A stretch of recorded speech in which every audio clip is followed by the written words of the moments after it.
Chapter 12 The Lesson Learned. All right, friends, what is the lesson that you think is learned by Chapter 12? Try to think back through the story so far. What has been happening? What was the problem? What did the character try to do about the problem? What lesson do you think he learned? Let's see if we find out in this Chapter 12, our last chapter of Chocolate Fever. "Hey, sleepyhead," said Mrs. Green, shaking Henry's shoulder ever so gently. "Are you going to sleep forever?"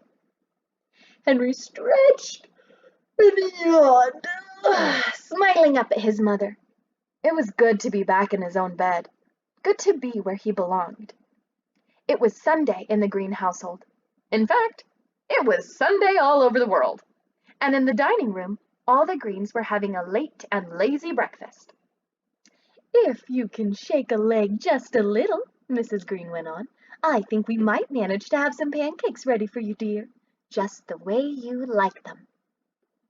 So that phrase right there that Mrs. Green just said, "shake a leg," that means get up and get moving. Not that he physically needed to shake his leg. Henry hopped out of bed. He felt wonderful this morning, the way he always used to feel.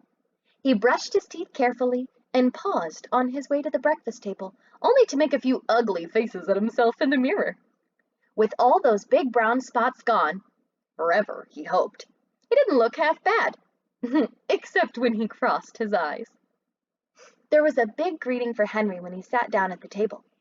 Elizabeth, who was wearing her special blue dressing gown, even kissed him. And Mark stopped eating long enough to stick out his hand and ruffle Henry's hair. "There is lots of news for you today, Henry," Daddy Green said as Henry was drinking his orange juice.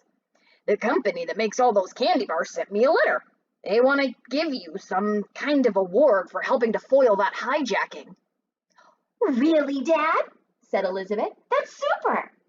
"Yes, indeed," Henry's father went on. "It surely is. And Matt called just a few minutes ago.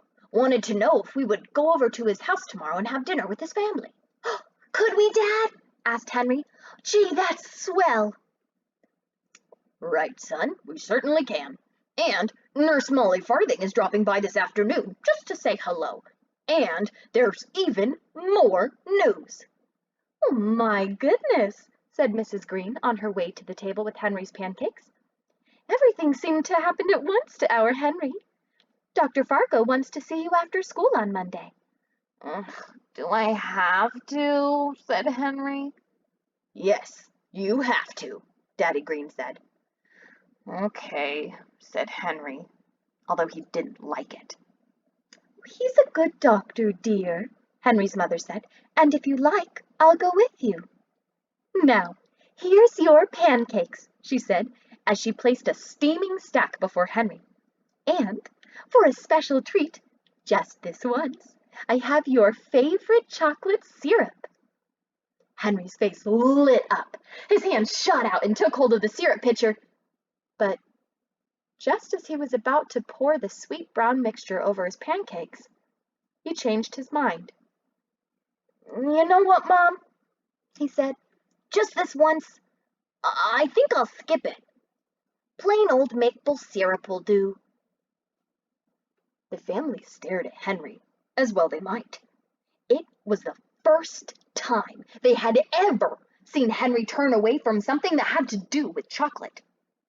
His father's smile was as wide as a river. "Enid," he said, "I think our little one is growing up fast." Henry was into his pancakes now, and they were quickly disappearing. The syrup was good and mapley, the pancakes had a delicious wheat flavor, and washed down with cold milk, it was extra good. But still, something was missing. Some taste. Some kind of spark that would make it even better. There was a small can of cinnamon on the table, which Elizabeth sometimes used on her toast. Henry wondered how cinnamon would taste on what was left of his stack of pancakes. He reached out for the canister and sprinkled just a little bit of cinnamon on his plate. Then he tasted it. Henry thought. That's pretty good. In fact, it's very good. Oh, I wonder how cinnamon would be on cereal. Oh, like oatmeal, maybe. Oh, or cream of wheat. And maybe cinnamon would be good on other things. Ice cream or french fries, or maybe even cinnamon milk. And then Henry had still another thought. Could you ever have too much cinnamon? Could a person overdo it and... Was there such a thing as cinnamon fever? What do you think? All right, friends, what did you think about this book? What lesson do you think Henry learned? And did he learn his lesson? And what about cinnamon fever? Could that be real? Da-na-na-na-da-na. Who knows?